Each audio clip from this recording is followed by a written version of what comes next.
I'm Martin de Knijff, CEO of Metric Gaming. I basically started on the other side of the fence. I've been a professional sports bettor, professional poker player for basically 20 years. Parallel to that, I've been involved in certain entrepreneurial startups in the gaming. So I have some experience parallel to my experience as a player, then you could say. Yeah, so we founded Metric Gaming back in 2011. And I've been the CEO since its inception. So Metric Gaming is today a strictly B2B company, and we offer turnkey solutions, which is mobile first. First product is Super Live, and that's a product that has all to do with engagement, for the customer, the end user.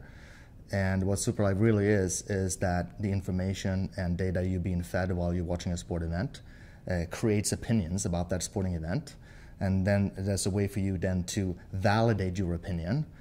So we have created propositions, Super Live propositions, that could be like Tiger Woods making a putt from 15 feet, or who is going to score the next touchdown for Seattle when they are in the red zone, and stuff like that.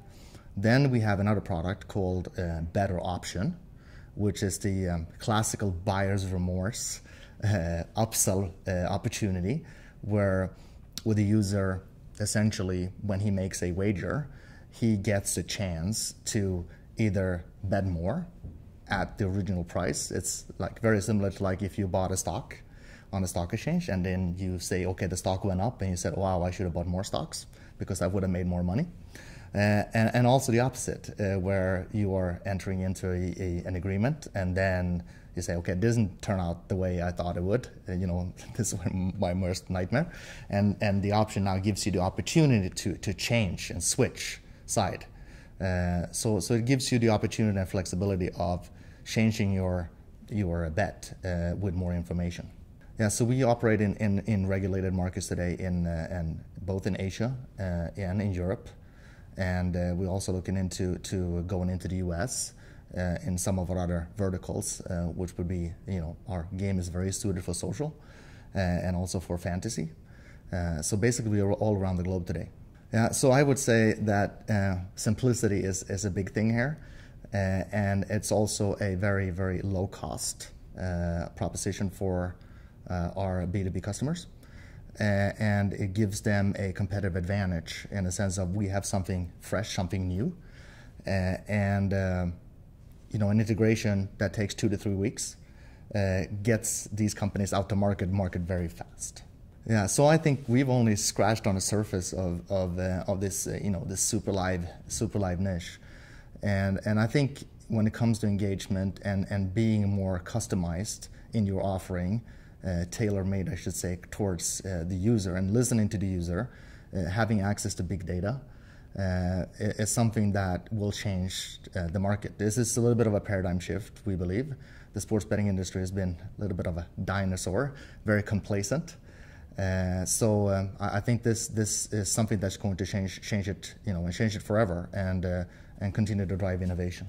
Futuristically, I could see very much like the games in social, where maybe the longevity in what you do that time. Right now, when you do something, sportsbook has been there. It's been the same product for hundreds of years, you could say, and now you have to create something that the user finds both intuitive, entertaining, and engaging. And I think that what we're doing, collecting all these data points on the user, is taking that another step. And I think that's going to continue to innovate as we move forward.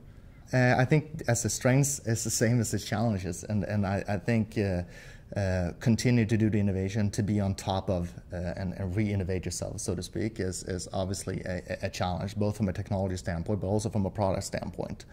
And I can see that technology is something where the industry has been very weak. And I think that we are now in this paradigm shift, taking technology on a completely new level, specifically when it comes to mobile. But also another thing is compliance and the regulatory challenge that everyone who is a B2B, and even more so if you're a B2C, are facing, that you have to, from a regulatory standpoint, you have Italy, you have Belgium, you have Spain, you have France, you have all these countries that have different, dot country rules where you need to be in alignment with what they require.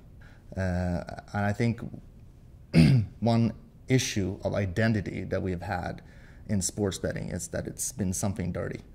And I think it's been that way because it's been too abstract and it's been too niched. And to some extent, it feels like you are wagering a lot of money, and it goes into like being a degenerate gambler and all those kind of issues that you could have with that. What we are trying to do with the Super Live offering in particular is to have bettors play small money, not life-changing money by any means, but just to be entertained and engaged. And I think the responsibility of handling that in a way where people don't become, so say, dependent and addicted to what they're doing. I think that's one way that I think we can do much better within the industry as a whole.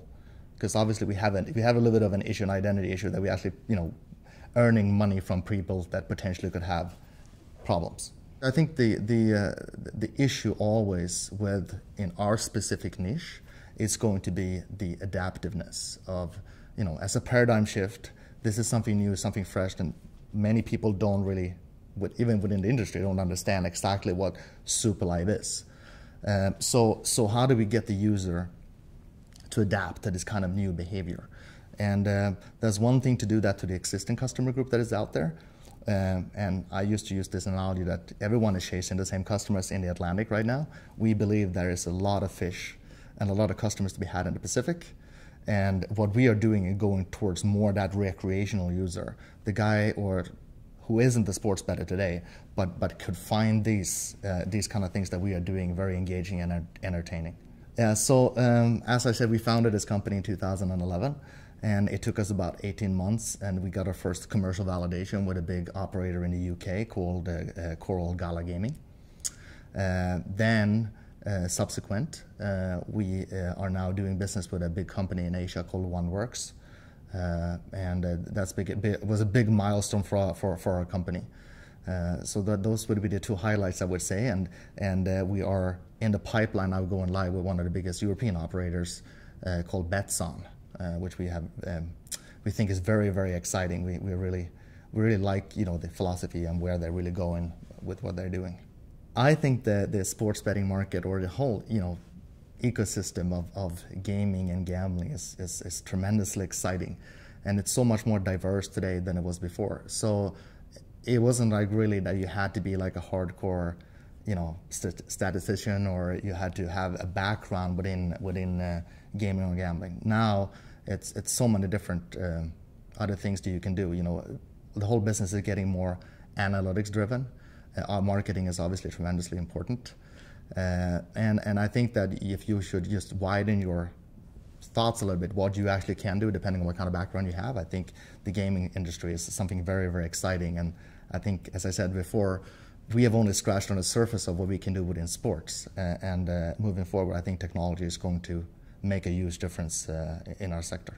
Obviously, I'm biased of what Metric Gaming's products, what we offer, and I think I think you'll be surprised how really engaging and entertaining and how intuitive this is. Primarily from a second screen standpoint, where you are watching a game, and everything is so flexible and dynamic and so situational. So our game isn't really, per se, it's not decided what the games that we offer, the product that we offer. It changes as things goes on. And when you're looking at your screen, you can have something like, oh wow, this is exactly what I wanted to bet on. So I say the Super Live for golf, I think is going to be something very, very fascinating, and something that no one else is doing today. So I think if you can find any of our B2B customers to do and play golf, I think you will find that very intriguing. As I previously said, I was a professional poker player, also a professional sports bettor. I've taken a little bit of a hiatus from that right now, running this company. But sometimes I do go to some of the casinos in Las Vegas, and that's where Metric Gaming's corporate offices is. So I sometimes play poker. I sometimes bet on sports, or but it's not in a professional way anymore. Yeah, so back in 2004, when the World Poker Tour was at its peak, you could say, I won the World Poker Tour Championships. It was a $25,000 buy-in event, and it was the biggest prize event ever in poker history at the time. The first prize was $2.7 million. So that's a pretty significant achievement, I would say, from a personal perspective, and also obviously the biggest money check that I ever got.